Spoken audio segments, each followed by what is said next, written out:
আসসালামু আলাইকুম। আমরা তো সবাই ফ্রেঞ্চ ফ্রাই রেস্টুরেন্টে খাই, বাসায় অনেকে বানিয়ে খেতেই ভালো লাগে না। তো আজকে ঘরোয়া পদ্ধতিতে ফ্রেঞ্চ ফ্রাই বানিয়ে আপনাদেরকে দেখাবো। আর মাটির চুলায় কিন্তু অনেকে ফ্রেঞ্চ ফ্রাই করতে পারে না, তো আমি খুব সুন্দর করে মাটির চুলায় ফ্রেঞ্চ ফ্রাই বানিয়ে আপনাদেরকে দেখাবো। খুব সহজ এবং পারফেক্ট ভাবে আপনাদেরকে পুরো ভিডিওটা দেখাবো। ফ্রেঞ্চ ফ্রাই আমরা সবাই পছন্দ করি, ছোট বড় সবাই পছন্দ করি বিকেলের নাস্তায়। আর চায়ের আড্ডায় ফ্রেঞ্চ ফ্রাই হলে তো জমে যায় চায়ের আড্ডায়। তো আজকের ভিডিওটা আপনারা স্কিপ না করে পুরো ভিডিওটা দেখলে ফ্রেঞ্চ ফ্রাই যে কোনো মানুষই তৈরি করতে পারবেন।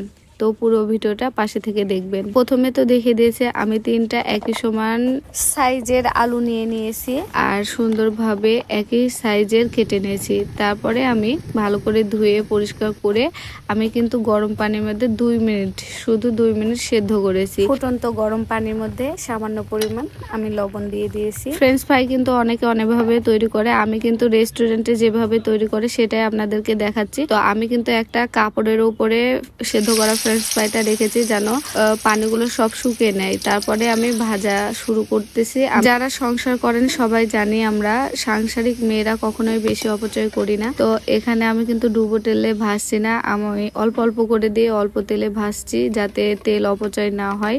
কারণ ফ্রেঞ্চ ফ্রাই ভাজতে কিন্তু তেল বেঁচে যায়, থেকে যায়, সেজন্য তো আমি অল্প করে দিই। প্রতিটা আমার 3টা আলু ভাজতে আমি অতটুক তেলে আমি কিন্তু কমপ্লিট করেছি। তো অল্প তেলে কিন্তু ফ্রেঞ্চ ফ্রাই ভাজা হয়ে যায়, তো অল্প অল্প করে দিয়ে আমি ভেজে নিয়েছি সবগুলোই। ফ্রেঞ্চ ফ্রাই খেতে যতটা মজা তার থেকে মজা বানাতে বেশি লাগে, কারণ খুব একটা কষ্টের না, খুবই সিম্পল, খুব সাধারণভাবে ফ্রেঞ্চ ফ্রাই করা যায়। অল্প কিছুক্ষণ সময়ের মধ্যে ফ্রেঞ্চ ফ্রাই তৈরি করা যায়।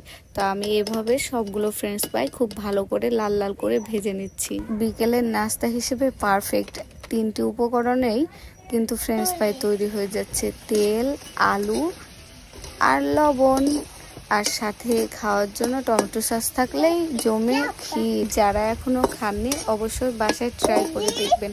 যারা গ্রামে থাকেন তারা কিন্তু মাটির চুলাতেও ফ্রেঞ্চ ফ্রাই করতে পারবেন, ঠিক আছে? তো সবাই একবার হলেও ট্রাই করে খেয়ে দেখবেন। আর আমি এদিকে ভাজছি, আমি কিন্তু আমার বাসায় টিস্যু ফুরিয়ে গেছে, সেজন্য প্লেটের উপরে একটা খাতার পেজ রেখে তার উপরে তেল শোষণের জন্য রেখে দিয়েছি।